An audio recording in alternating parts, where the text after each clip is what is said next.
The Shark Deck. I'm Johnny Mac with 5 good news stories. There was a bald eagle who had gone viral for trying to hatch a rock. Well, good news for Murphy, the 31-year-old eagle. He's now taking care of an orphaned eaglet at a Missouri bird sanctuary. So back in March, the sanctuary explained that building a nest and nurturing a rock as if it's an egg is a hormonal response to spring. They clarified Murphy is not hurt, sick, or otherwise in distress. He's built a nest on the ground and is very carefully incubating a rock. We wish him the best of luck. Then in April, the sanctuary received a bruised and battered orphaned eaglet. His nest had been blown down in a storm. The sanctuary needed to introduce the chick to an adult eagle for fostering. They decided they'd give Murphy a chance. Murphy's dad instincts were already in high gear, but at 31 years old, he had never raised a chick before. It's definitely a gamble, but was the chick's best chance. Baby Rock was removed and the chick was introduced. The eaglet has been bonding beautifully with Murphy. Congratulations to Dylan and Garrett. They have designed the world's best paper airplane. They are actually Boeing engineers.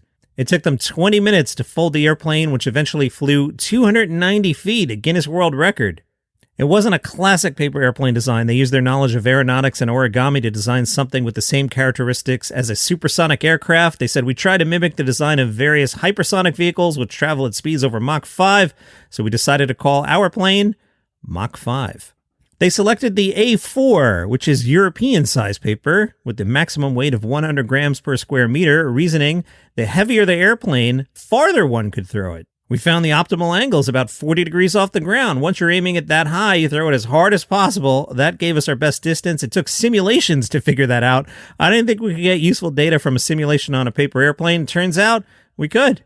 Meanwhile, in your car, if you're like annoyed with all the screens, you're like, can we just have some buttons and knobs like we used to? Well, good news, they're coming back. The head of Hyundai Design said, we've used physical buttons quite significantly the last few years. We will continue to have physical dials. I agree. Just give me a radio button. It gets a little hard punching around on everything. You know, I just want to hit AC blast. I don't want to go through a screen.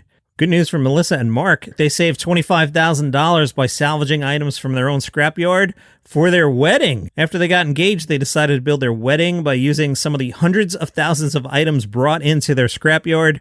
They eventually found tables, chairs, decorations, even their engagement rings. Melissa said, to have a wedding that was different was always my aim. I love to stand out from the crowd. I felt it was my challenge to make our wedding from things we could reuse and recycle.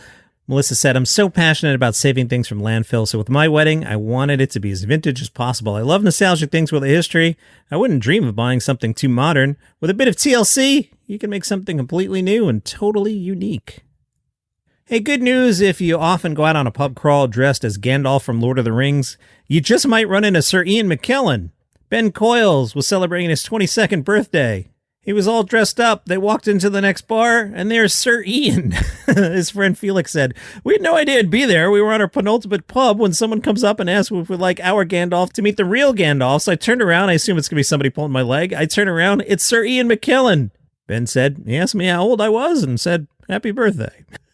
That's your 5 good news stories for today. Follow the show for free on Apple Podcasts, Spotify, YouTube, wherever you get your shows. Happy birthday, Ben.